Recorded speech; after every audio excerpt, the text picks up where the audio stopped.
다 같이 기도함으로써 하나님께 예배드리겠습니다. 내가 또 말합니다. 여러분은 성령께서 인도하여 주신 대로 살아가십시오. 그러면 육체의 욕망을 채우려 하지 않을 것입니다.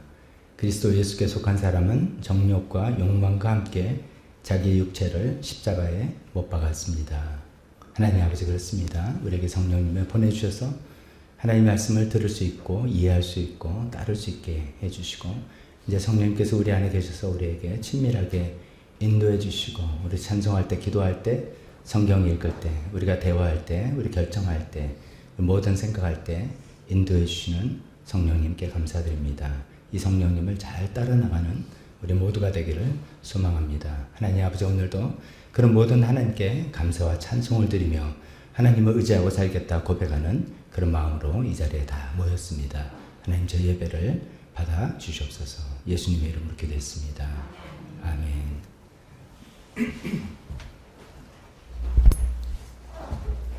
다 같이 써서 찬송가 322장입니다. 세상에 헛된 신을 버리고 오직 하나님만을 믿고 나아가겠습니다. 다짐하며 저 찬송으로 주님께 나아가겠습니다.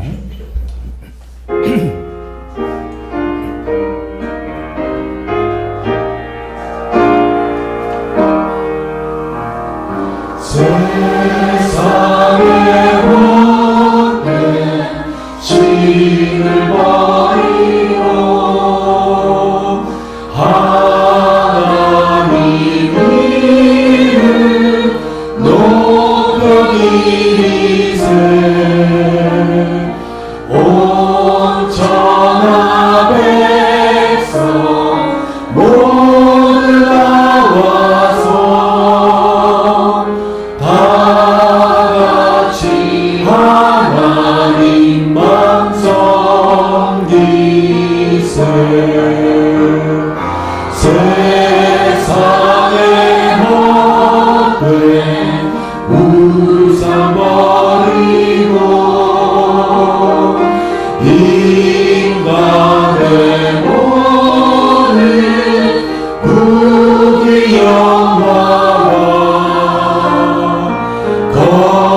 거짓과 불의 모두 버리고 온전히 하나님만 섬기세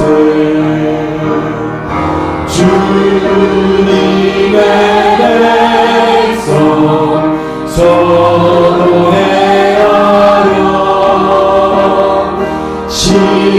시기와 미움 아주 버리고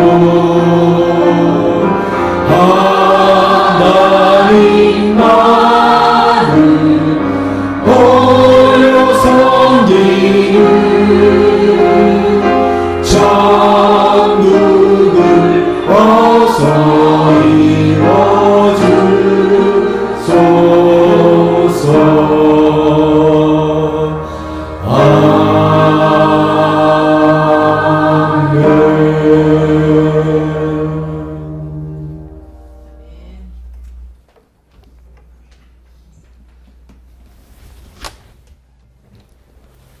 이어서 계속되는 찬송은 우리 지난주에 불렀던 찬송입니다. 우리가 모든 순간순간을 성령님께서 인도해 주십사라는 그런 찬송이죠. 성령이 우리 찬송 부를 때, 또 기도 드릴 때, 성경 읽을 때, 전도할 때 성령님께서 우리에게 말씀해 주시고 우리는 그 인도를 잘 받겠습니다라는 그런 내용의 찬송입니다. 지난주에 불렀기 때문에 좀 더 익숙한 마음으로 이제는 좀 더 정말 찬송을 가지고 노래가 아니라 내가 이렇게 성령님께 간절히 기도한다, 고백한다, 의지한다 라는 그런 심정으로 우리가 천천히 또 때로는 크게 찬송을 같이 주님께 드리겠습니다.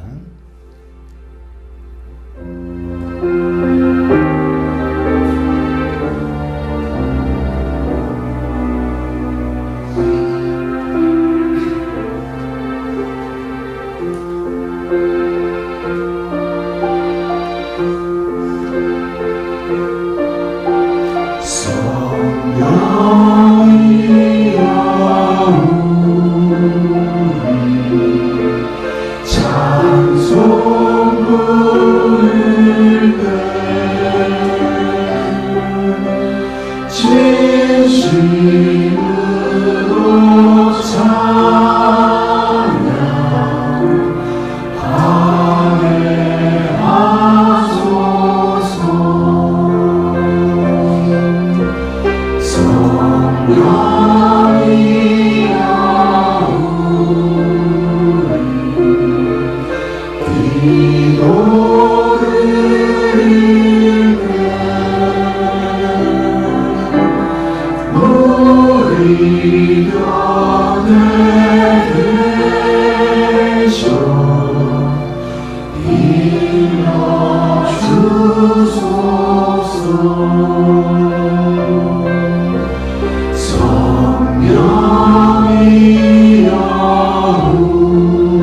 빛을 보게 하소서.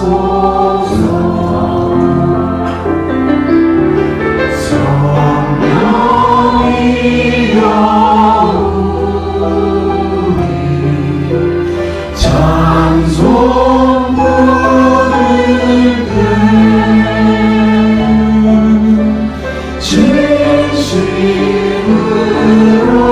찬양하게 하소서.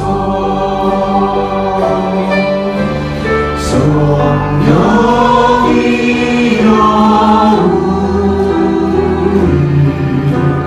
기도 드릴 때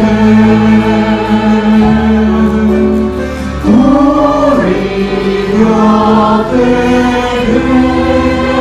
계셔 일러주소서.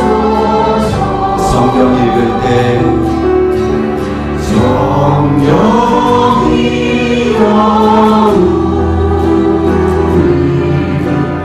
성령 읽을 때 그 속에서 빛을 보게 우리 단주할 때 기도하겠습니다. 주님 그렇습니다. 우리가 주님 찬송할 때 기도할 때 성경 읽을 때뿐만 아니라 주님 우리가 기도할 때 우리가 모든 생각을 할 때 우리 모든 결정을 할 때 모든 감정일 때마다 성령께서 우리에게 친밀하게 하나님 보여주시는 제들이 성령하시옵소서. 하나님 앞에 우리 마음에 기도해 주시옵소서. 성령님의 음성을 들을 수 있게 도와주시옵소서.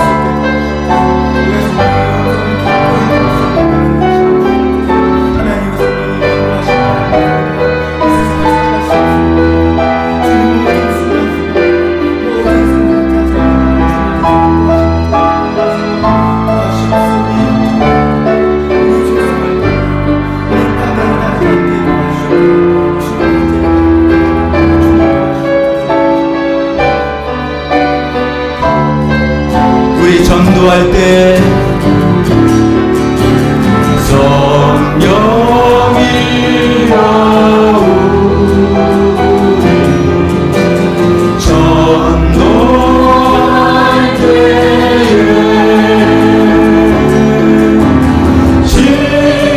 우리 전도할 때에 지혜로운 말씀 주시옵소서. 한 번 더 하겠습니다. 전도할 때 성령이여 우리 전도할 때에 지혜로운 말씀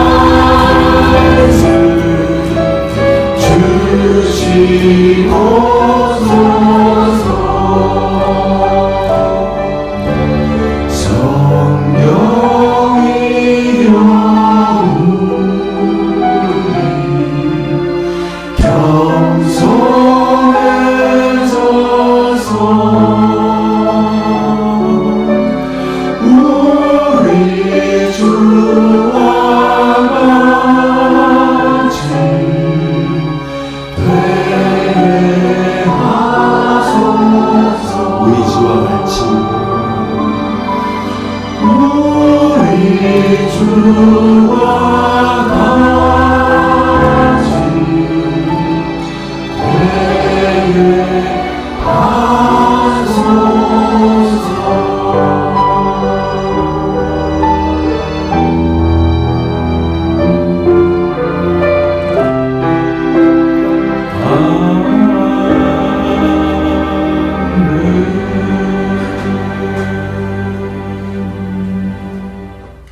아멘. 우리가 이렇게 찬송할 때뿐만 아니라 매일매일 순간순간마다 성령님의 인도하심을 받아나가는 우리가 되었으면 좋겠습니다. 우리 마지막 찬송 주님께 드릴 때 우리 또 이런 각오 해봅니다. 우리 지난주에 교회는 사랑의 훈련장이다. 왜냐하면 그리스도의 몸으로서 우리가 다 지체가 각지 다 다른데 그러나 예수님께서 머리가 되셔서 하나로 이끄시고 우리 다른 모습을 서로 함께하는 그런 훈련을 해보자는 말씀드렸죠. 우리 그런 가사가 담긴 찬송입니다. 주 안에 우린 하나, 모습은 달라도 예수님 한 분만 바라네. 그런 고백으로 그런 우리를 통해서 우리가 한 몸이 되는 것을 통해서 하나님께서 우리를 어떻게 인도하실지 그것을 기대해 본다라는 그런 찬양으로 주님께 나아가겠습니다. 셋, 넷.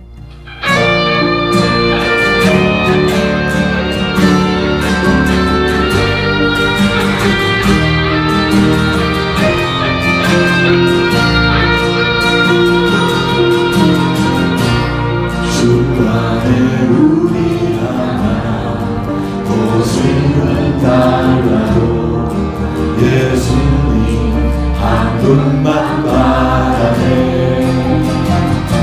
사랑과 선행으로 서로를 경멸해 따스함으로 모두 먹다니 주님 우리 안에 함께 하시니 형제자매의 기쁨과 슬픔 느끼네.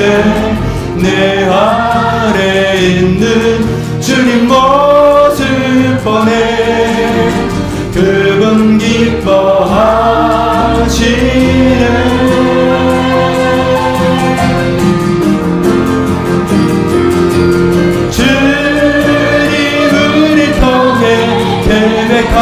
계획하시니 부족한 입술로 찬양하게 하시니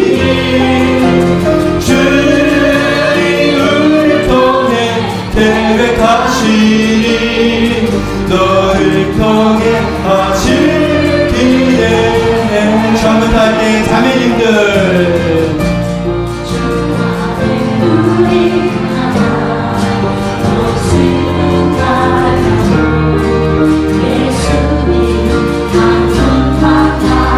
형제님들 받아서 사랑과 선행으로 서로를 경멸해 따스함으로 모두 뭔가 다같이 주님 우리 안에 함께 하시니 형제자매의 기쁨과 슬픔 느끼네.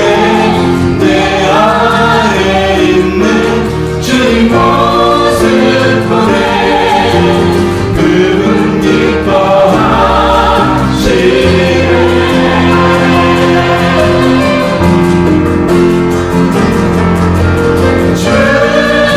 주님을 통해 계획하시니 부족한 입술로 찬양하게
아멘. 아멘. 자, 자리에 앉으시기 바랍니다.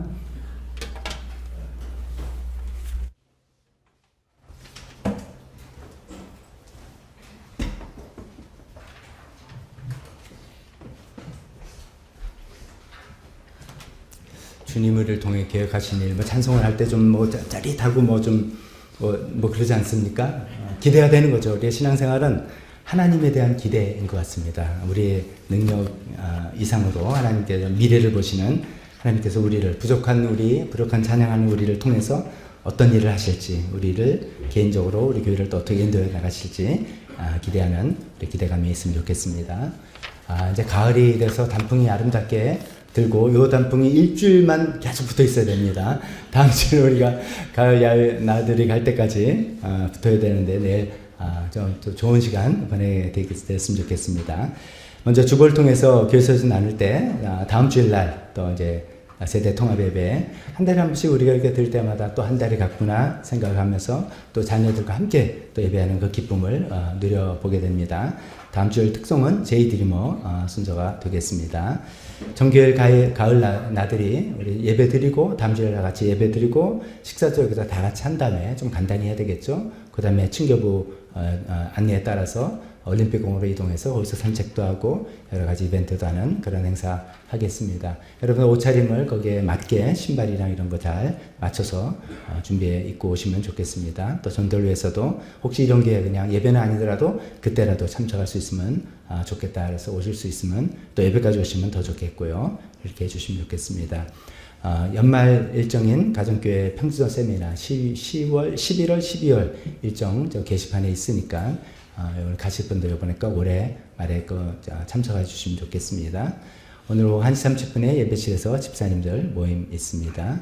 특별기도 이제 11월 16일인 수능 시험 날짜가 점점 다가오고 있습니다. 우리 이제 많은 압박을 받고 있을 수험생 자녀들 또 가정들을 위해서 기도해 주시고 또 실기 시험 보는 우리 자녀들 위해서도 계속해서 기도해 주시기 바랍니다. 네팔과 나라 북한을 위해서 또 우리나라 관심이 지금 팔레스타인에 다 가 있을 것입니다. 팔레스타인 또 우크라이나를 위해서도 하나님의 주시는 평화가 그곳에 속히 임하도록 기도해 주시면 좋겠습니다.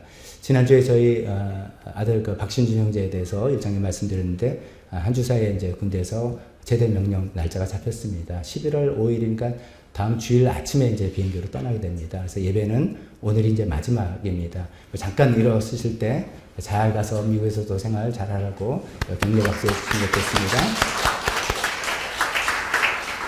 감사합니다. 이 시간에 대표 기도와 헌금 시간으로 이어지겠습니다.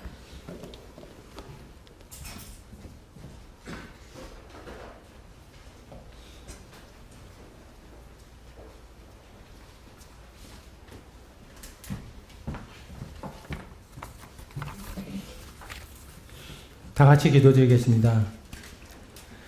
천지 만물을 주관하시는 하나님 아버지, 예배 받으시기를 기뻐하시는 하나님께 영광과 존귀와 찬양을 올려드립니다.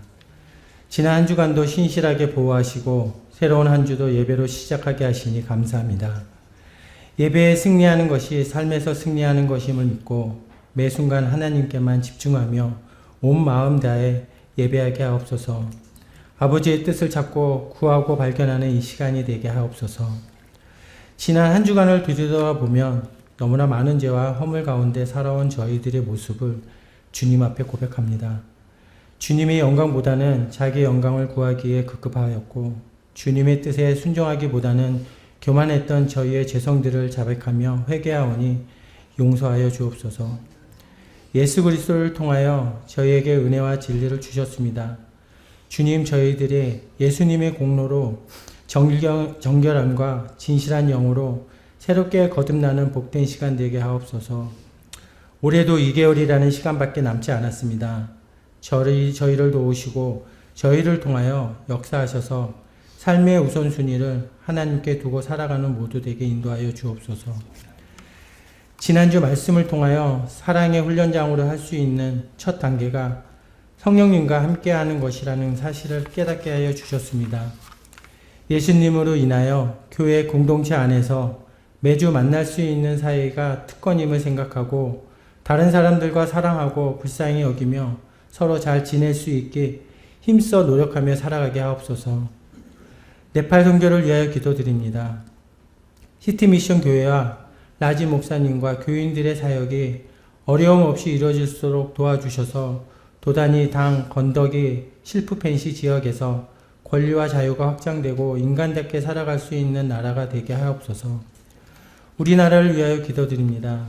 이 나라 민족을 긍휼히 여겨주시고 대통령과 위정자들이 하나님의 구원으로 변화되어 하나님이 주시는 지혜와 용기로 이 나라를 힘있고 바르게 세워가게 하옵소서. 북한을 위해 기도드립니다.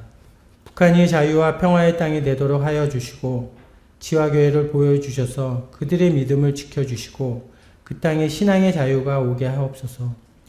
특별히 이스라엘, 팔레스타인의 전쟁으로 수많은 사람들이 가족을 잃고 있습니다. 하루빨리 전쟁이 종식되어 평화로운 지구촌이 될 수 있게 하옵소서. 교회 학교를 위하여 기도드립니다. 아이들이 하나님 안에서 언제나 건강하고 밝게 자랄 수 있도록 보호해 주시옵소서. 교육부서의 노고로 자녀들의 믿음으로 성장하여 교회나 사회에서 귀하게 쓰임받는 제목들로 잘 양육할 수 있도록 주님께서 함께 하시어 그 수고에 친히 응답하여 주시옵소서. 대학 입시와 진로를 앞둔 자녀들이 있습니다. 강민석, 박시은, 신지응, 오세준, 이단우, 조윤익, 추선주 자녀들이 모든 시험 과정에서 자녀들의 마음을 평안으로 붙들어 주시옵소서. 저희 사랑하는 교회를 위하여 기도드립니다. 크고 작은 어려운 상황에서도 사랑하는 교회를 지금까지 인도해 주신 하나님의 손길로 인해 감사드립니다. 지금 재정적으로 다소 어려운 가운데 놓여 있더라도 모든 것을 주님께 맡겨드리며 교회를 사랑하는 우리의 마음과 정성이 모이고 기도하며 나아갈 때 모든 것을 주관하시는 하나님께 최선의 길로 인도해 줄 것을 믿습니다. 예수님을 신실하게 따르는 성도들을 통해 각 가정과 직장, 학교, 사업터에서 복음으로 물들게 하시고 하나님의 이름이 높아지게 하옵소서. 특별히 다음 주 예배 후 전교인 가을 나들이가 있습니다. 걷기와 이벤트 행사를 통하여 즐거운 시간과 전도를 위한 좋은 기회가 될 수 있도록 하여 주옵소서. 오늘도 말씀을 전하실 박덕주 목사님의 은혜로운 말씀을 통하여 하나님을 더욱 뜨겁게 사랑하는 우리 모두 되게 하옵소서. 예배의 시종을 주님께 맡기며 우리를 구원해 주신 주님을 믿사오며 우리 주 예수님의 이름으로 기도드립니다. 아멘.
봉헌기도 드리겠습니다. 하나님 아버지, 요즘처럼 경기 침체와 불안기 가운데 하나님 우리가 살아가는 것이 힘들고 걱정과 염려가 많은 때입니다. 그럼에도 불구하고 하나님께서 우리를 먹이시고 입히시고 우리를 인도해 주신 것을 감사드립니다. 하나님을 신뢰하고 하나님을 의지하는 그런 마음으로 하나님께 또 이렇게 헌금을 드립니다. 하나님이 드리는 귀한 손길, 하나님을 신뢰하는 그 손길, 하나님을 사랑하는 손길을 복을 주셔서 하나님 그 손길에 하나님께서 주시는 영과 육의 축복들로 가득 차게 도와주시옵소서. 또 이물질이 오병이의 기적처럼 하나님 나라에 쓰임, 교회 재정에 필요한 것들을 다 채워줄 수 있게 도와주셨기를 간절히 기도하며 모든 말씀 예수님의 이름으로 기도했습니다. 아멘.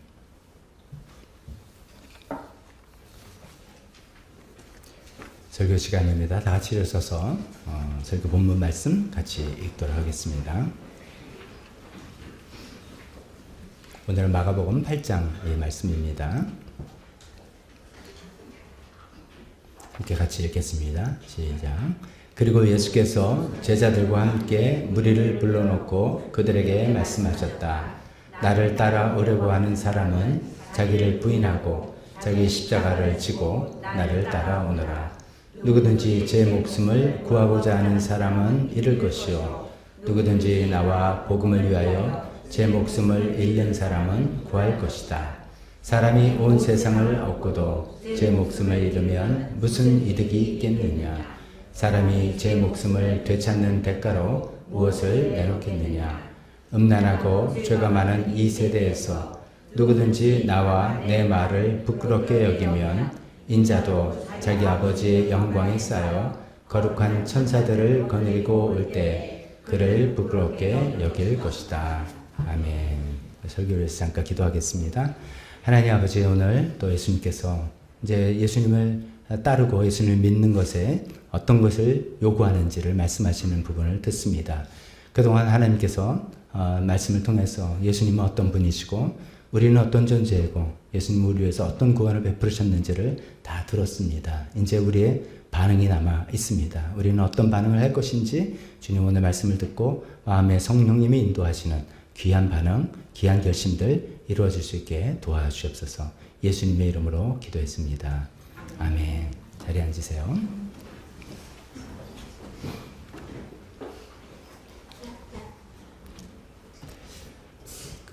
지금도 여전히 있는지는 제가 최근에 모르겠습니다만 한때 제가 이제 영동 고속도로를 이렇게 타고 강릉 쪽으로 이렇게 가다 보면은 저기 어딘지 또 막 말씀드리려니까 생각이 잘 안 나는데 그 오른쪽으로 강릉 쪽 가는 오른쪽에 커다란 콘도 같은데 짓다가 만 건물이 있습니다. 몇 년째 그냥 콘크리트 색깔로 그냥 쭉 있는 건물을 본 적이 있습니다. 지금도 있는지 어떻게 되는지 모르겠습니다만 볼 때마다 좀 안타까운 생각이 듭니다. 아니 뭐 좋은 자리 잡아서 여러 가지 계획을 잘 세워서 공사를 시작했을 텐데 왜 저게 이렇게 몇 년째 방치되고 중단되었을까? 되게 보면 이제 흉물스럽잖아요. 그렇게 되죠.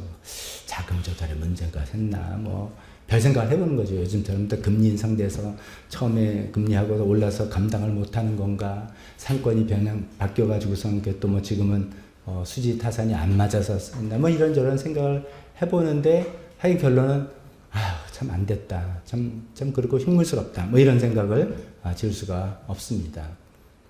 또 한 케이스는 이런 케이스도 있겠죠. 지금 우리 관심은 팔레스타인으로 쭉 집중 국제적으로는 가 있겠지만 한때 우리가 지난 거의 2년 동안 전부 다 우크라이나 러시아 침공이잖아요.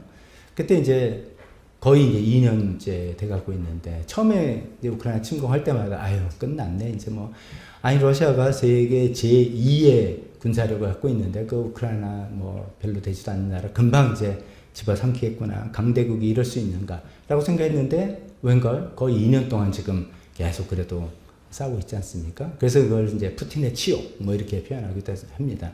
그러니까 러시아가 뭐 계산을 잘못한 건가? 자기네 군사력을 과신하고 저쪽을 너무 과소평가했나 생각을 해봅니다. 여러 가지 생각해보지만 하여튼 이 우크라이나 전쟁도 보면 뭔가 계산이 잘 안 맞아서 지금 굉장히 곤란하게 돼 있고 굉장히 창피한 수치스러운 그런 일이 된 것이죠. 제가 이 두 가지 말씀을 드리면 이제 눈치가 빠르시고 성경 잘 아시는 분들은 지금 예수님 하신 말씀을 이렇게 바꿔서 이야기하시는구나 라고 금방 눈치채실 겁니다. 맞습니다. 누가복음 14장 오늘 이제 본문의 마가복음 8장을 우리가 택했는데 누가복음 14장에서는 거의 똑같은 얘기를 하시면서 이 두 가지 이야기를 섞으신 거예요. 그래서 예수님께서 봐라 어떤 공사를 시작할 때 망대 건설 공사를 시작할 때 내가 이 공사를 끝낼 자금이 준비가 되어 있고 여러 가지 할 수 있겠나를 다 따져보고 공사를 하지 않겠느냐. 그걸 안 하다 중간에 멈추면 얼마나 그 창피냐. 전쟁을 할 때 우리 군사가 얼마고 저쪽 군사가 타고 뭐 군사력을 대비해 가서 승산이 있는지 없는지를 다 생각해보고 해야지. 그렇지 않으면 굉장히 곤란하게 되고 잘못하면 이제 나라가 망하기도 하지 않느냐. 그런 이야기를 하시는 분을 제가 부분을 말씀드린 겁니다. 그러면서 예수님이 하신 말씀은 뭐 포인트는 이거죠. 너희가 나를 따를 때 예수님께서 이제 자신을 따라오는 무리들을 두고 이제 하신 말씀이잖아요. 나를 따르는데 뭐 좋다고 막 따라오고 믿겠다고 하는데 계산을 잘해야 된다. 너희가 나를 믿고 따를 때 내가 너에게 줄 수 있는 것이 이것인데, 그 다음에 반면에 너희가 나를 할 때 너희가 내려놔야 되고 너희가 지불해야 될 비용 대가가 이러이러한 것이다. 이거를 잘 계산해보고 따라야지. 그렇지 않으면은 너 인생은 굉장히 곤란하게 될 거다. 아까가 공사 건축하다가 중단된 건물이라든지 전쟁을 시작해놓고선 지금 어려움을 겪고 있는 그런 왕이 될 거라는 말씀을 하시는 내용입니다. 이제 예수님의 예화를 들으면서도 들으면서 우리가 가만 생각해보면 떠오르는 몇몇 얼굴들이 있죠. 한때 신앙생활을 같이 시작을 했고, 또 신앙하는 모습도 봤고, 또 성경부도 하고, 예수 믿게 결심도 하고, 침례도 받고, 한때 뜨겁게 활동을 하다가 시간이 좀 지나서 보면은 그 열심과 그 신앙은 다 식어서 없어지고, 교회도 잘 안 나오고, 또 들리는 소문에는 다른 교회라도 그래서 다니면 좋겠는데, 신앙생활도 안 한다라는 그런 경우를 듣는 경우도 있습니다. 참 너무나 안타까운데, 이것은 안타까움을 넘어서는 어떤 그런 상황인 것이죠.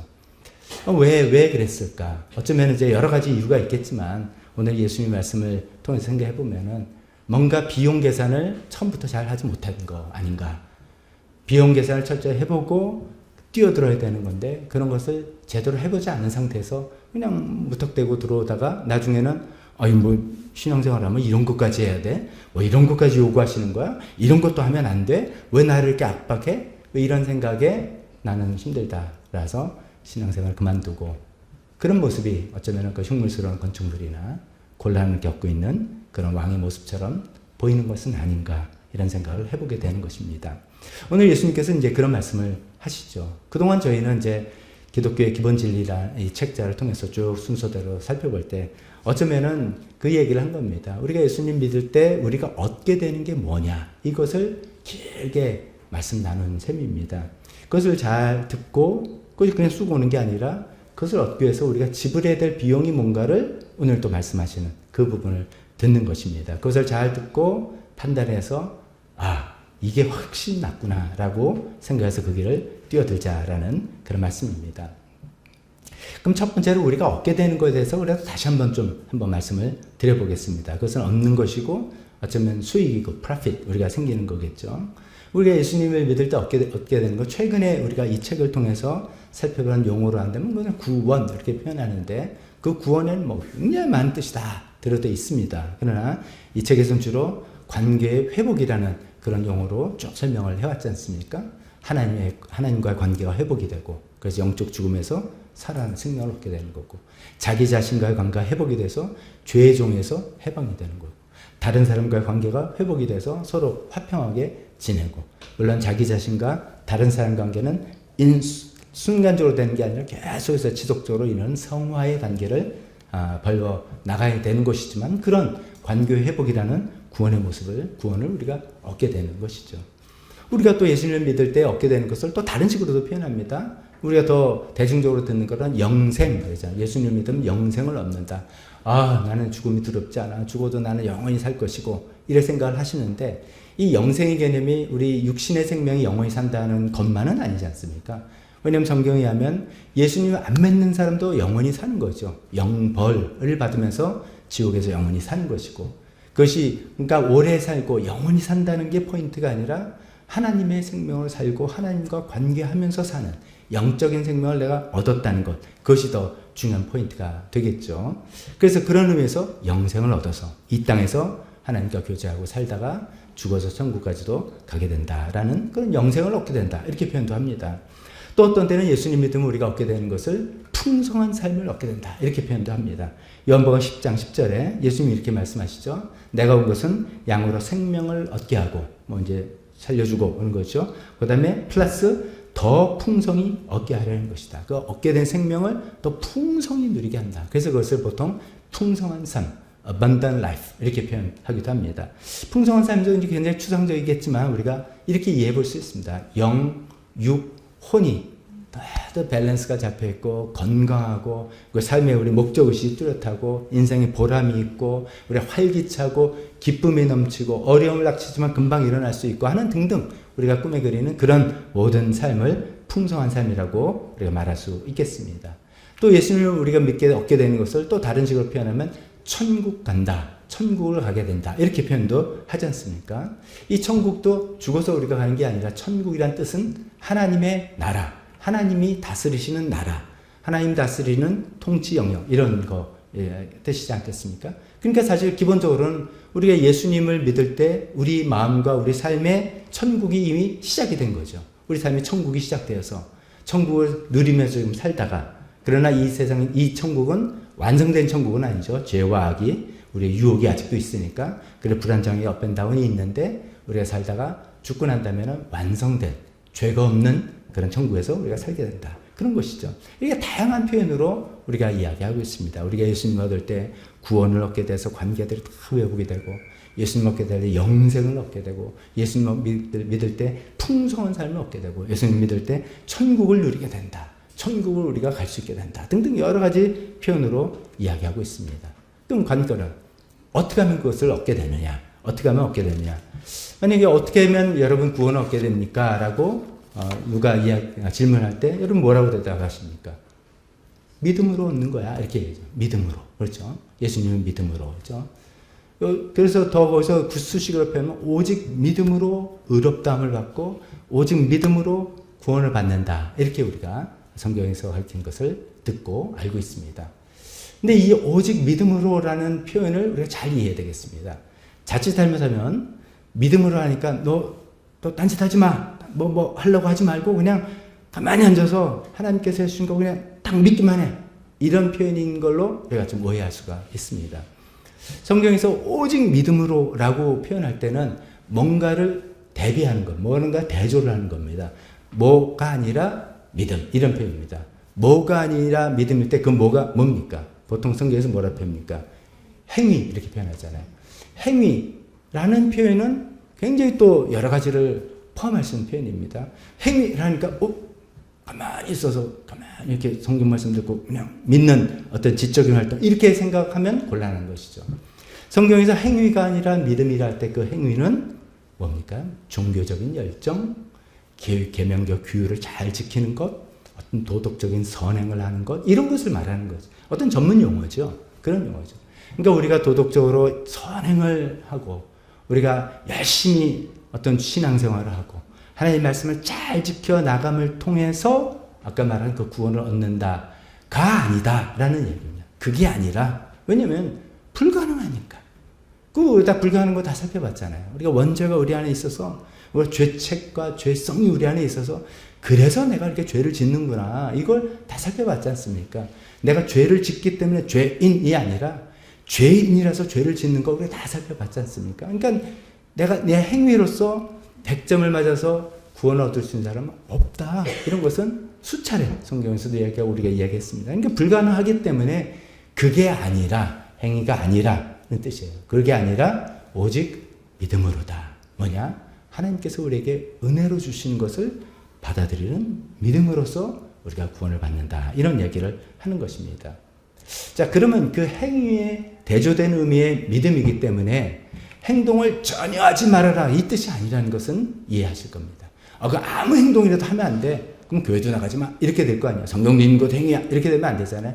그런 것이 아니라 그것을 통해서 내가 구원을 얻을 수 있다라는 그 기대를 갖고 하는 행위, 그런 것을 말씀을 드리는 겁니다. 그런 행위가 아니라 하나님의 은혜를 믿는 믿음으로, 하나님의 구원해 주신 방식을 믿는 믿음으로 우리가 하나님의 구원을 받게 된다라는 것입니다.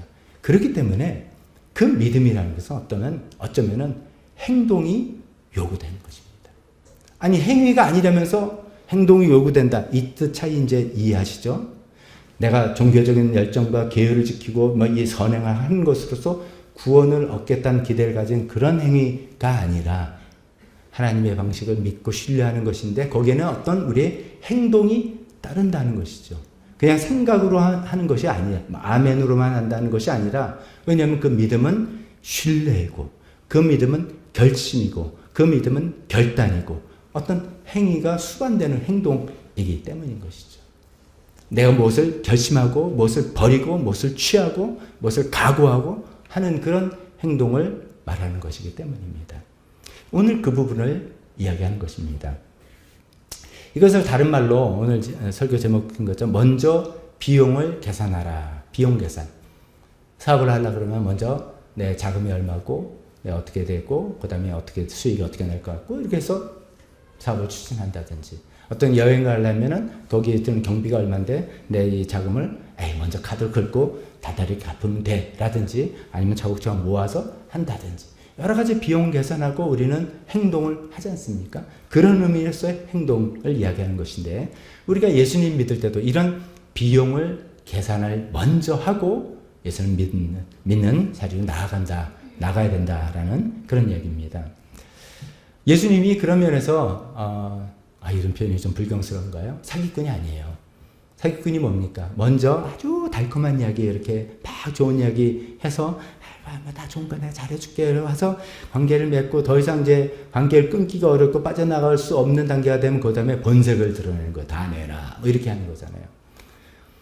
최근에 지난 한 주일 동안 여러분 어떠셨는지, 저는 그 펜싱 선수 누구의 사건을 통해서 세상에 우리나라에 이런 일이, 저는 기사를 읽으면서도 이해가 잘 안 됐어요. 처음에 이게 무슨 말이지? 지금 남자라는 거예요, 여자라는 거예요? 왜 어떻게 이미지 테스트는 또 어떻게 이런 상품을 팔고 있지? 하여간 아직 이제 종잡을 수 없는 이야기로 가득 찬 그런 얘기를 듣는데, 분명한 건 사기꾼이죠, 사기꾼. 사기꾼은 처음에 그럴듯하고 좋은 것을 약속하고 또 제공도 하다가 결국엔 나중에 본색을 드러내는 거잖아요. 예수님은 그러시지 않다. 처음부터 너희가 나를 믿고 따르는, 내가 주려는 이 구원을 얻기 위해서 너희가 지불해야 될 비용은 이거다. 먼저 내가 말하니까 잘 듣고 계산 잘 생각 잘하고, 그것은 너무 비용이 많이 드는데, 그 구원이 아무리 좋다고 달콤하다 그랬지만 내가 뭐 이런 것까지 내놔야 된다면 나는 그거 아니야. 그래서 안 받아들이시든지, 아니면 그런 거야? 그렇다 하더라도 구원이 최고지. 죽어서 지옥 가는 것보다 훨씬 당연히 낫지. 그래서 거기에 되는 비용이 이런 거야? 좀 많이 드는 것 같지만, 좀 힘든 것 같지만 당연히 그건 내야지. 내가 좋은 걸 얻기 위해서 이 정도는 내야지 라는 계산을 분명히 하고서 예수님 믿는 길에 들어서라고 하시는 그 말씀입니다. 자, 그러면 우리가 지불해야 될 비용, 지불해야 될 것이 무엇인지를 한번 이야기해 봅니다. 그 전에 우리가 얻게 되는 것, 구원과 영생과 풍성한 삶과 천국과 이런 거라고, 또 우리 전에 쭉 이야기한 거라고 말씀드렸다면, 두 번째, 오늘 우리가 지불해야 되는 것, 우리가 드려야 되는 비용이 뭔지를 예수님 하신 말씀을 듣겠습니다. 복잡한 내용을 그냥 간단하게만 이렇게 쫙 정리해서 제가 말씀드리겠습니다. 두 가지로 이야기하고 싶습니다. 첫 번째는 예수님 하신 말씀이 나를 따르라. 이거예요. 나를 따르라. 이것을 얻기 위해서 너희는 나를 따라야 된다. Follow me. 이 이야기입니다. 설교 준비하다가 Follow me 나오니까 제가 막 웃음이 났어요. 우리 몇 년 전 우리 추수감사할 때 우리 목장 발표할 때 우리 몇몇 예집사님들이 We'll follow you 했던 그 장면 막 생각나서 막 즐거운 마음 들었습니다. 근데 예수님을 따른다는 게 뭐지? 예수님 따른다는 게 뭐야? 어떻게 하라는 거야? 그것도 좀 애매모호하는데, 예수님께서 그 다음에 하신 말씀이 나를 따라오려고 하는 사람은 자기를 부인하고 자기 십자가를 지고 제 목숨을 내놓고 뭐 이렇게 이야기하십니다. 그래서 예수님을 따른다는 것은 뭐 버릴 거를 잘 버려야 된다는 소리구나. 버려야 될 것을 잘 버리는 것이 예수님을 따른다는 것이라고 이야기하고 계시다는 것을 우리가 알게 됩니다. 예수님 따른다는 건 사실 그렇죠. 우리의 신앙생활인 것은 예수님을 따르고 예수님께 어떤 개인적인 충성을 맹세하는 거죠. 나 예수님께 배우고 예수님을 본받고 예수님께서 하라는 지시를 듣겠습니다 라는 어떤 충성이죠. 그것을 맹세하는 거라 다름없는데, 그것을 잘하기 위해서는 이제 내 삶에 그동안 중요했고 또 필요했던 여러 가지들이 있는데 더 중요한 게 나왔어요. 예수님 따라 더 중요한 게 갑자기 딱 생기니까 이것들이 덜 중요하게 돼서 이것을 내려놓는다. 이게 뭐 나빠서 버린다, 이건 죄다 이런 개념이 아니라 덜 중요하게 된 거예요. 그래서 뒷전으로 밀리는 거죠. 더 중요한 게 나한테 왔기 때문에 덜 중요한 것이 뒷전으로 밀린다는 것입니다. 그것을 이제 구체적 행동으로는 예수님 당대에는 첫 제자들은 이렇게 나왔어요. 베드로와 안드레가 어부인데 그들이 이제 그물을 이제 어로 활동을 끝나고 그물을 이제 정리하는데 예수님이 지나시다가 나를 따르라 라는 이야기를 듣고 그들이 한 행동은 그물을 버려두고 자기 직업이 어부인데 그 그물을 버려두고 예수님을 따랐다는 것이죠. 그 다음에 좀 지나가니까 야고보와 요한이 있습니다. 그들도 어부인데 예수님께서도 그들을 보고 너희도 나를 따르라 할 때 그들은 배와 일꾼과 아비를 버리고 예수님을 따랐다 했습니다. 또 예수님께서 제자를 부를 때 마태라는 제자를 불렀습니다. 마태복음서 마태.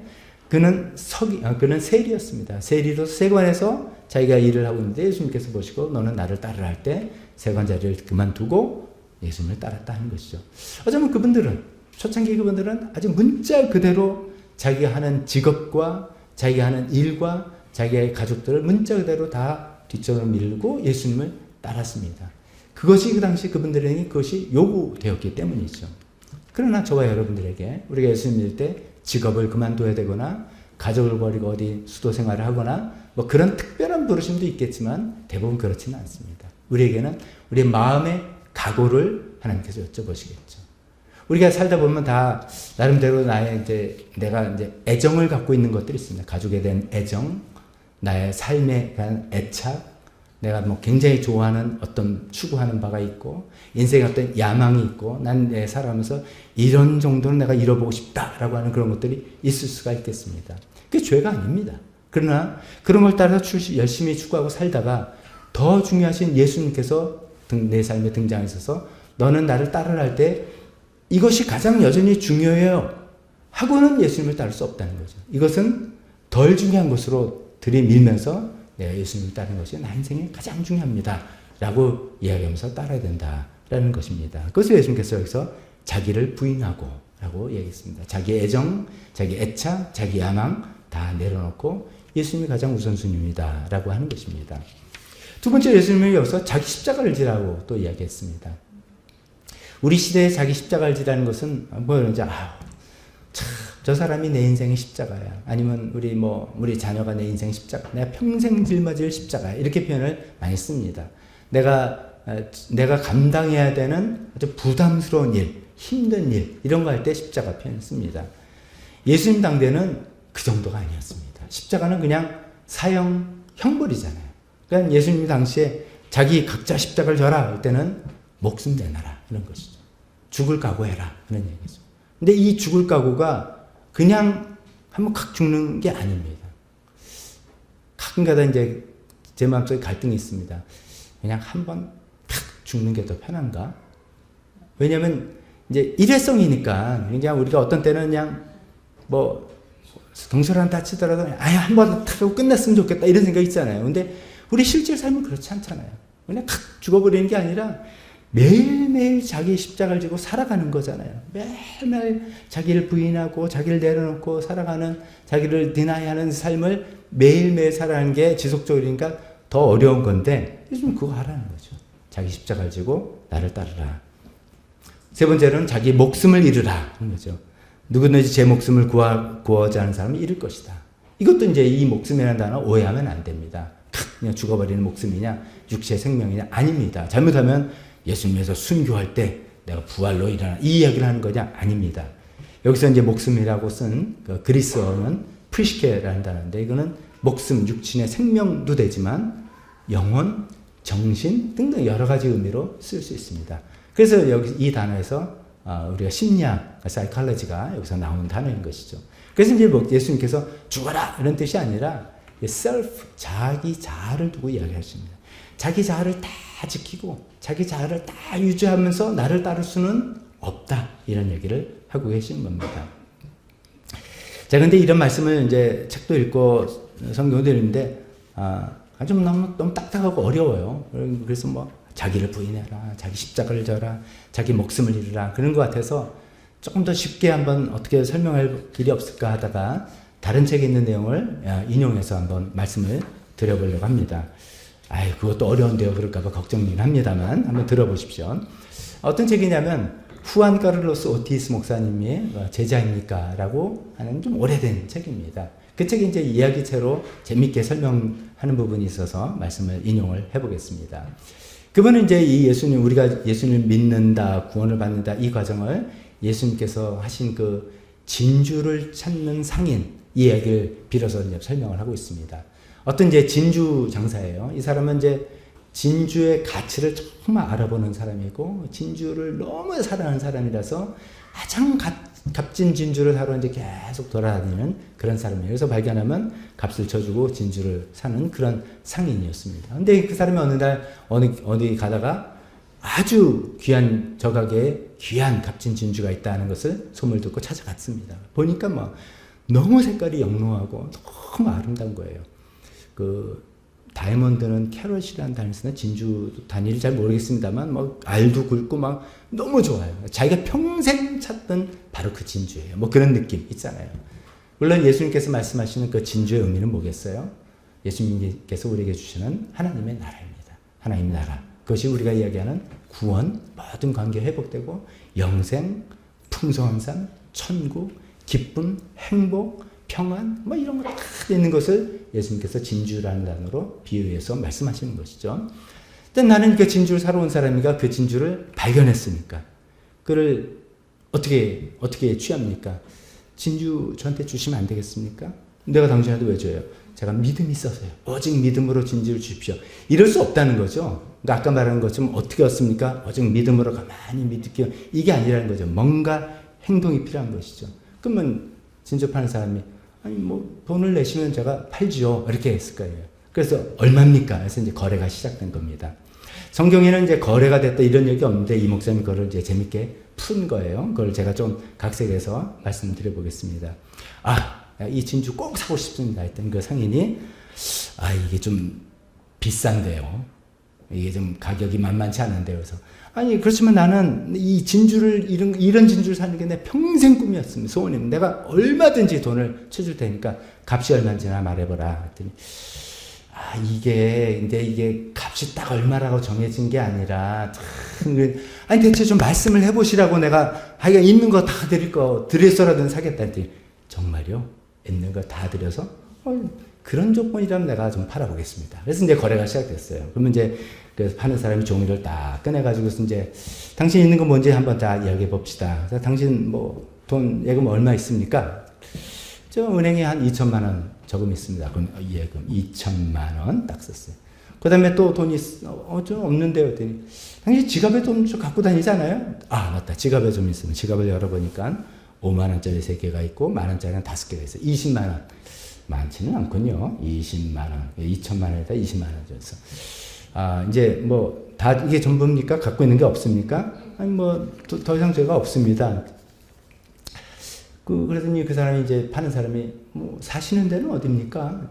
저는 이쪽 근처에 아파트에 있어요. 아파트 자가시죠? 근데 조그만 거 20평대. 20평대 수도권 아파트 딱 적었어요. 아니 그 집까지 가져가신다고요? 그럼 나는 이제 앞으로 나는 이제 차박을 하란 말입니까? 자동차가 있으시군요. 자동차 몇 대세요? 저희가 이제 맞벌이 부부입니다. 자동차 2대. 한 대는 좀 좋은 거, 한 대는 그저 그런 거지만 2대. 차까지 뺏기고 이제 나는 이제 처자식이랑 이제 어디서 살아가야 된다니. 처자식이 있으셨어요. 자식 둘, 일남일녀? 오케이, 일남일녀. 이상의 나장이야. 대단한 사람이야. 완전히 나를 껍데기를 벗겨버린 거야. 이제 나는 몸뚱아리밖에 안 남았군요. 그랬더니 제가 중요한 걸 빠뜨릴 뻔했거든요. 당신은 몸뚱아리가 있죠? 이게 몸뚱아리. 그래서 돈, 집, 차, 가족, 몽뚱아리 다 썼습니다. 이걸 다 내놓고 진주를 사시는 겁니다. 이거 고민이 되는 거예요. 근데 이 진주를 사고 싶은 사람은 이걸 다 알고 그래도 이게 나의 열망이니까, 그래도 이게 나의 꿈이니까 하겠습니다 하는 것이죠. 그때 이제 상인이 이런 이야기 합니다. 잘 들으세요. 당신이 이 모든 여기 명단에 종이에 적은 모든 것들 당신의 모든 소유인데 이것을 한동안은 당신이 쓸 수 있게 사용권을 제가 드리겠습니다. 나한테 지금 다 들고 지금 껍데기를 사는 게 아니라 다 그대로 쓰세요. 지금대로 이날 이때까지 그대로 쓰신 것대로 쓰세요. 그러나 소유권은 저한테 온 겁니다. 그렇기 때문에 제가 언제라든지 내가 필요하다고 할 때 달라고 하면 당신은 군소리 말고 나한테 넘겨줘야 됩니다. 딜? 이렇게 물어. 나쁘지 않죠. 딜. 해서 사인하고 그 진주를 받아온 것입니다. 이것이 우리가 예수님을 따르는 삶이에요. 우리 예수님을 따를 때 모든 것을 뒷전하고 다 우선순위에 뒤로 미루고 사실 우리가 갖고 있던 모든 것들, 이 책의 내용에는 어떤 물질에 관한 이야기였겠지만 어디 그것뿐이겠어요. 우리의 인생의 목표, 우리 어떤 고집, 우리 성격, 내 방식 이런 것까지도 다 이쪽 종이에 져서 이 진주를 사기 위해서는 다 였다가 줘서 다 값을 치고 이 진주를 사는 것인 것이죠. 그런데 놀라운 것은 하나님께서 다 껍데기를 벗겨가지고 이제 우리는 빈털터리도 아니면 내 몸도 없고 노예로 사는가 했더니 사용권을 다 주시는 거예요. 여전히 우리 집에 살고 여전히 우리 차를 굴리고 여전히 내 돈을 쓰고 여전히 주님에서 쓰지만 내가 다 관리하면서 쓰는데 소유권만 이전이 됐다는 것입니다. 그것을 성경적인 용어로 뭐라 합니까? 청지기. 이제 내 소유가 아니라 소유권은 하나님의 것이고 그러나 나는 하나님의 뜻에 맞게 이것을 잘 관리하고 사용하는 사람이 되는 것이죠. 그것이 조건이에요. 그것이 이 진주를 사는 조건이에요. 그것이 예수님을 따르는 조건이에요. 이것을 모르면 당황하십니다.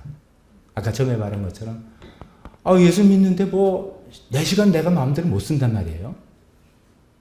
꼭 일요일은 교회 나와야 돼요. 뭐 아니면 꼭 뭘 해야 돼요. 아니 뭐 좀 하려면 뭐 헌금하라고 그러고 뭐 또 남들 도와주라고 그러고 뭐 예수 믿는데 뭐 제약이 이렇게 많아요. 뭐 이런 식으로 생각하는데 우리가 처음에 계약이 그렇게 아니었어요. 처음에 이쪽에 종에 다 썼어요. 다 내가 갖고 있는 건 모든 것 다 적어서 이것을 다 양도하면서 내가 이 구원을 얻는 그런 조건으로 얻었는데 그것을 모르고 생각도 안 하고 그냥 덜컥 믿었다든지 아니면 그렇게 해놓고 그것을 새까맣게 까먹었다든지 할 때 아까 처음에 말씀드린 것처럼 처음엔 신앙생활 멋지게 하고 잘 같이 하다가도 좀 더 그런 데서 실망하고 놀라고 당황하고 이래서 이게 아닌데 하는 여러 가지 다른 이유로 그것을 그만두고 흉물스럽게 남아있는 그런 건물처럼 되어버리는 그런 우리가 되어서는 안 되겠다는 말씀입니다. 두 번째로 예수님이 또 이런 이야기 하십니다. 첫 번째는 나를 따르라. 나를 따르라는 것은 다른 것을 다 버려두는 것인데 그것은 설명을 양도하면서 다 드리면서 내가 구원을 산 것이다 라고 말씀드렸습니다. 두 번째는 예수님께서 나를 따르라. 개인적으로 예수님을 따를 뿐만 아니라 공개적으로 예수님을 시인하라 라고 이야기하고 있습니다. 8장 34절 본문에 보니까 음란하고 죄가 많은 이 세대에서 누구든지 나와 내 말을 부끄럽게 여기면 인자도 자기 아버지의 영광에 쌓여 거룩한 천사들을 거느리고 올 때 그를 부끄럽게 여길 것이다. 나를 부인하면 나도 부인하고 나를 시인하면 나도 시인할 것이다.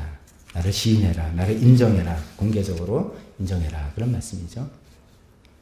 예수님께서 나와 내 말을 부끄럽게 여기면 이렇게 이야기하셨는데 그 뜻은 우리가 예수님을 또 예수님의 말씀을 부끄럽게 여길 가능성이 충분히 있다는 거예요. 그렇게 부끄럽게 여길 가능성이 있을 것이다 라는 이야기 하십니다. 요 예수님 당대에 있었습니다. 예수님을 따른 사람들이 소수였습니다. 당시 기득권 유대 종교 지도자들이 있고 소수였기 때문에 그런 상황이었습니다. 이 마가복음이 기록된 당시도 그랬습니다. 아주 기독교는 예수 믿는 소수 종파였기 때문에 굉장히 사실 부끄러움을 여기게 할 그런 상황이었습니다.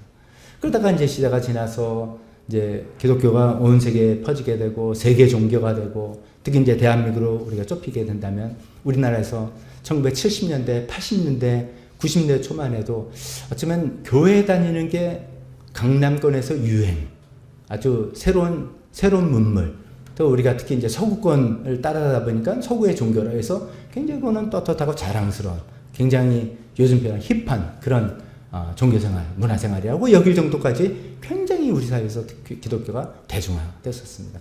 큰 부흥기를 이뤘습니다. 그러나 요즘은 또 좀 그렇지 않은 시기도 있다. 쇠퇴기다. 뭐 이런 이야기도 있죠.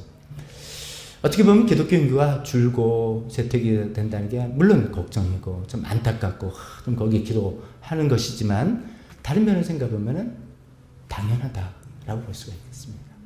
당연한 것입니다. 생각해 보십시오. 오늘 예수님께서 하신 말씀 들으세요.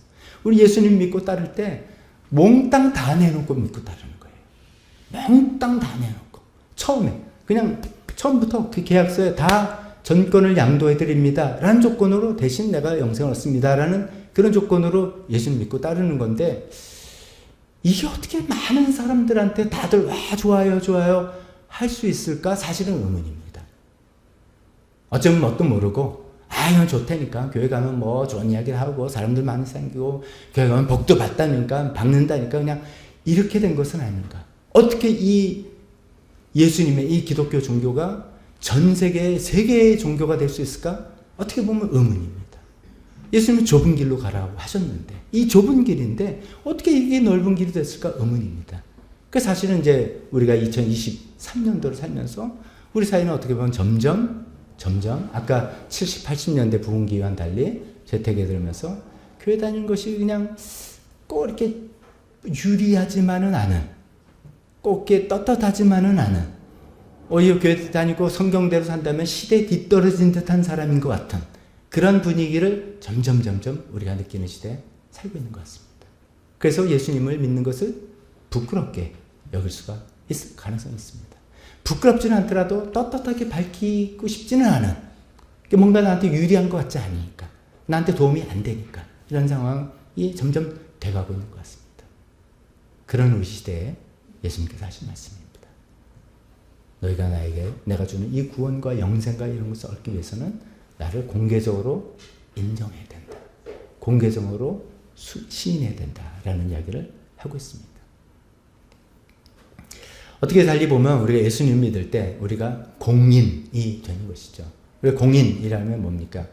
정치인들 아니면 국가 고위공직자들 아니면 요새 운동 스타들 스타 운동선수들 연예인들 이런 사람들 공인이라고 표현하잖아요. 공인을 저 나름대로 이렇게 생각해봤습니다. 공적인 어떤 신분 때문에, 그런 공적 신분 때문에 특권을 누리는 거예요. 인기를 얻고 돈을 벌고 권력을 행사하고 하는 특권을 누리는 것이 때문에 사적으로는 어떤 제약을 감수하는 것이죠. 아니 그 유명한 사람 되면 전 좋은 거 하나도 없을 것 같아요. 마음대로 식당 가서 먹지도 오셨다 하면서 사진 찍자 그러고 밥 좀 먹어야 되는데 막 사진 찍고 사인해 주세요. 밥을 못 먹고 파파라치 달려들고 힘들죠. 근데 사실 유명한 연예인이나 운동선수는 이 파파라치 때문에 정신 힘든 그런 사람들 예를 많이 먹게 됩니다. 그러나 그 사람들이 그런 공적인 특권을, 공적 신분에서 특권 때문에 사적인 제약을 감수하는 거죠. 그게 공인 아니겠습니까?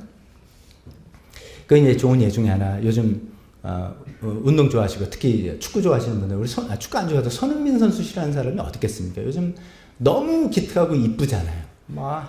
하는 일마다 너무 이뻐. 손흥민 선수 정말 실력도 너무 좋은데 겸손 아버님의 교육 철학에 따라서 이렇게 사는 그게 몸에 배어 있는 것 같아서 참 예쁜데, 최근에 이제 그 미국의 영국에서 뛰고 있는 그 팀에서 제일 잘하는 선수가 독일 딴 팀으로 이제 스카우트해서 갔어요. 그래서 그 팀 이제 큰일 났다.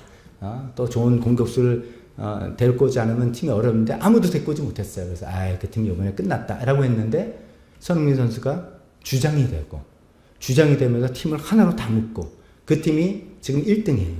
무패 가도를 달리고 있어요. 그러니까 손흥민 선수의 주장으로서의 덕목 이런 것도 막 기사화되니까 너무 기특하고 그냥 뿌듯합니다. 이제 그런데 축구계에서 이제 사우디아라비아가 돈을 많이 주면서 거액의 연봉을 주면서 훌륭한 선수들을, 뛰어난 선수들을 막 스카우트 해옵니다. 이제 석유 산업이 이제 사양길에 들어갈 거 생각하니까 이제 스포츠 산업도 키우겠다. 이제 그런 생각이 있는 것이죠. 그래서 1호로 스카우트한 사람이 호날두 선수. 돈이 기억 안 나지만 엄청나게 많은 돈을 주고 호날두를 비롯해서 많은 사람들이 이제 사우디아라비아 축구 리그를 누가 보겠습니까? 근데 이제 그 사람들을 데리고 간 거죠. 그런 일련의 과정에서 손흥민 선수한테 스카우트 얘기한 거예요. 네가 지금 뛰고 있는 팀 연봉에 몇 배를 줄 테니까 사우디아라비아로 오지 않겠냐. 라고 할 때 이제 결국 이제 이적 제안을 거부하면서 이런 얘기를 했다고 기사가 나오네요. 성룡이 형이라는 건 기성용 선수죠. 그 한국 대표팀 주장이었던 기성용 선수.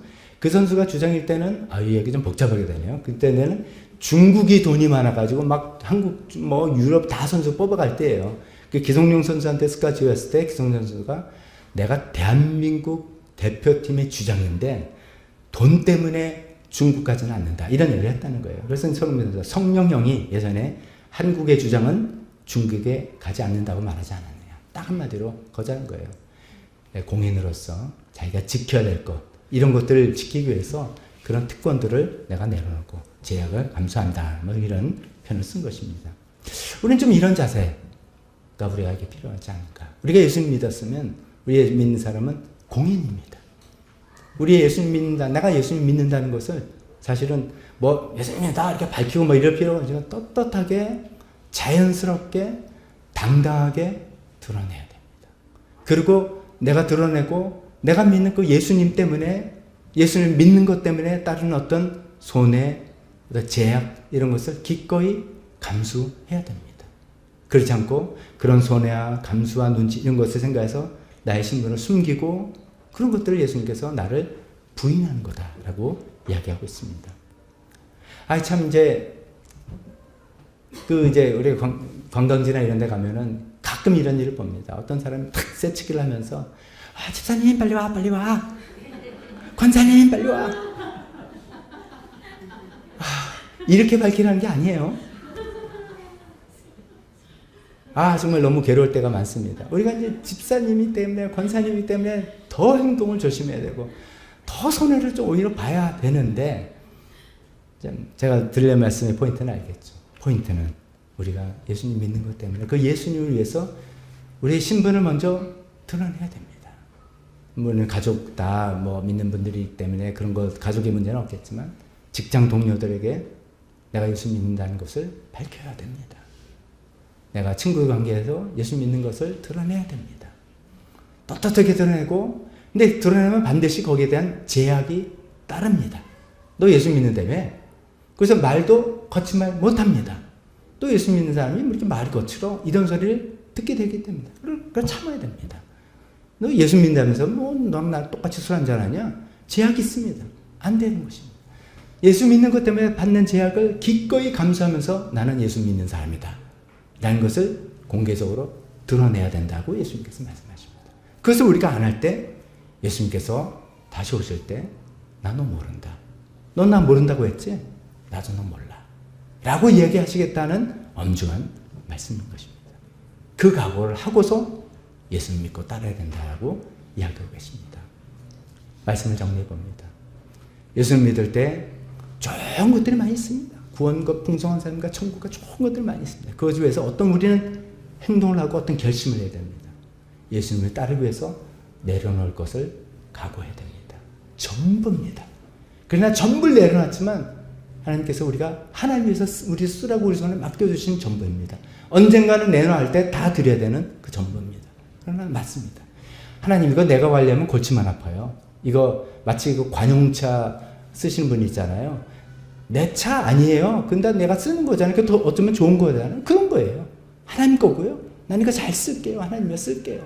하나님 책임져 주세요. 하는 것이죠. 그래서 그 각오를 하고 예수 믿고 따르는 것입니다. 또 예수님 믿을 때 난 예수님 믿는 사람이라는 것을 나는 시인하고 공개적으로 밝히고 살고 거기에 따르는 손해, 제약 이런 거 감수합니다. 왜냐? 그 예수님 때문에 얻는 게 너무나 크고 예수님께서 나에게 주신 은혜가 너무나 큰데 이까짓 거 감당해야죠. 기꺼이 감당하겠습니다. 라고 밝히면서 예수님을 시인하면서 나오라는 거죠. 그런 조건으로 나를 믿고 따르겠느냐. 먼저 생각하고 따르라. 라고 예수님 말씀하십니다. 여기 대부분 분들은 이미 예수님 믿은 분이라서 나 예수 믿을 때 그거 몰랐는데 그런 분이 있을 수도 모릅니다.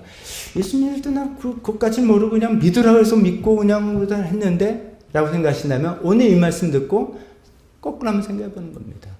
내가 그때 뭣도 모르고 믿었지만 지금 와서 딱 생각해 보니까 내가 지금 예수님 믿는 시점이라 생각할 때 내가 거부할 건가? 그렇게는 못하겠습니까? 할 건가? 아닌가? 이것은 생각해 볼 수 있죠. 만약에 그렇게 못하겠습니다. 지금이라도 한다면 심각한 겁니다. 심각한 겁니다. 잘못하면 우리도 신앙의 건물 짓다가 중단된 폐허처럼 될 수가 있습니다. 언제 어떻게 우리 삶이 중단될 수도 있습니다. 그러나 우리가 다시 생각해 봅니다. 예수님께서 우리에게 주신 그 구원의 풍성함과 그 생명과 그 천국과 그 풍성한 삶을 이런 것을 다시 생각하면서 그때는 난 잘 몰랐지만 지금 생각해 보니까 너무나 당연한 것이죠. 너무나 당연한 것이죠. 기꺼이 주님, 이 종이에 다 적어놓겠습니다. 다 가져가시고 이것을 드리고 내가 영생을 얻기를 소망합니다. 기꺼이 주님 위해서 내가 세상에서 욕을 먹더라도 나 예수 믿는 사람입니다. 하겠습니다.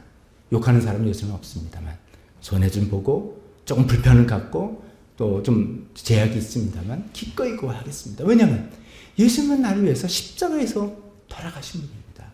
얼굴에 침 뱉음을 받으신 분이고 주먹으로 얼굴을 맞으신 분이고 거의 창을 찔리신 분인데 내가 예수님 위해서 이 정도 못하겠습니까? 그런 마음으로 기꺼이 낫을 거라 믿습니다.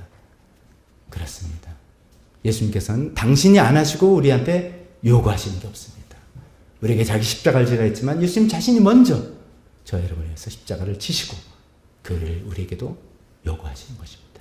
그 길을 기꺼이 가져가시면서 그 조건을 잘 아시면서 그래서 놀라지 마시고 앞으로 당황하지 마시고 이게 그런 거지? 맞아, 그때가 온 거야.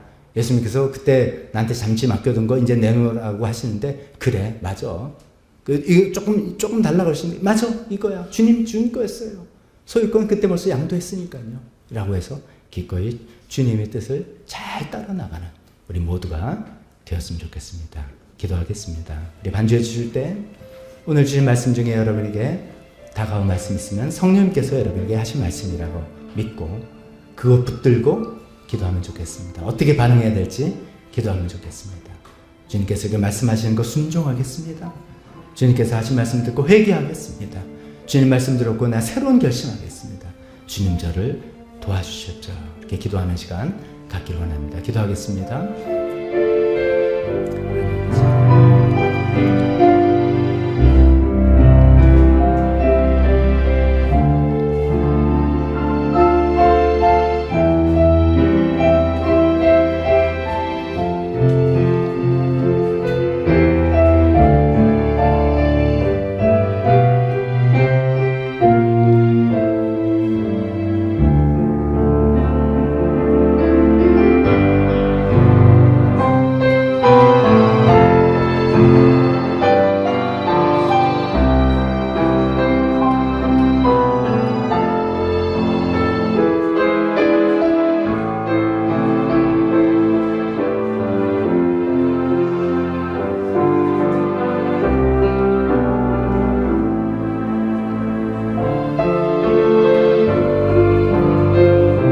하나님 아버지, 예수님께서 자신을 따라오는 것이 무엇인지, 그 조건이 무엇인지, 거기에서 우리가 지불해야 될 비용이 무엇인지 미리 다 말씀해 주셨습니다. 나를 따르라. 나를 따르기 위해서 우리가 덜 중요한 것들을 다 내려놓고 예수님을 따르는 것을 가장 중요하게 생각하라고 하셨습니다. 그래서 우리가 갖고 있는 것들, 우리가 꿈꾸던 모든 것들을 다 예수님께로 양도해 드려야 된다고 하셨습니다. 주님 또 예수님을 믿는 것을 예수님께서 우리가 예수님을 공개적으로 시인하라고 하셨습니다. 손해가 있고 불편이 있고 또 핍박이 있을지라도 내가 예수님 믿고 따르는 것을 결코 숨기지 말라고 하셨습니다. 하나님 그런 조건을 가지고 조건을 잘 듣고 우리는 예수님을 기꺼이 믿고 따르기로 결심합니다. 왜냐하면 예수님께서 우리에게 주시는 그 구원과 그 풍성한 삶과 그 영생과 그 천국의 삶은 그 어떤 것으로도 우리가 살 수 없는 것이기 때문입니다. 그 어떤 것으로도 우리가 얻을 수 없는 것이고 그 어떤 것이라도 우리가 바꿀 수 없는 것이기 때문에 그것을 위해서 우리 전부를 주님께 드리고 주님의 주시는 축복을 그 은혜를 받기로 원합니다. 그렇게 되는 우리 모든 성도님들 다 되기를 간절히 바라고 원합니다. 예수님 이름으로 기도했습니다. 아멘.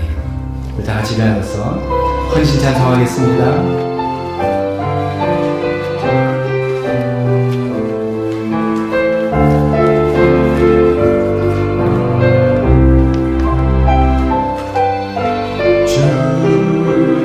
한 분만으로 내가 만족하는 다른 종류의 즐거움 날 채울 수 없는 주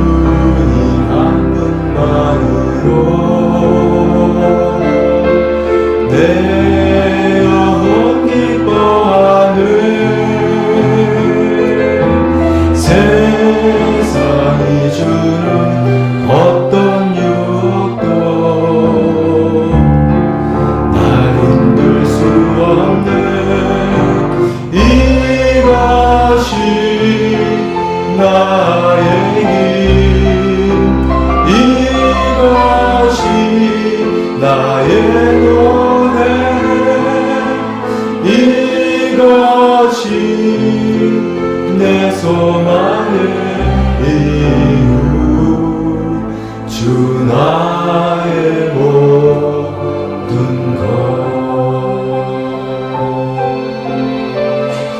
기도하겠습니다. 지금은 우리 주 예수 그리스도의 은혜와 하나님 아버지의 사랑하심과 성령님의 교통하심이 예수님을 믿고 따르는 것에 모든 것을 걸고 모든 것을 바치고 모든 것을 드리면서도 기꺼이 이 길을 걸어가겠노라고 결심하고 있는 여기 있는 모든 분들 머리 위에 지금부터 영원토록 함께 있을지어다. 아멘.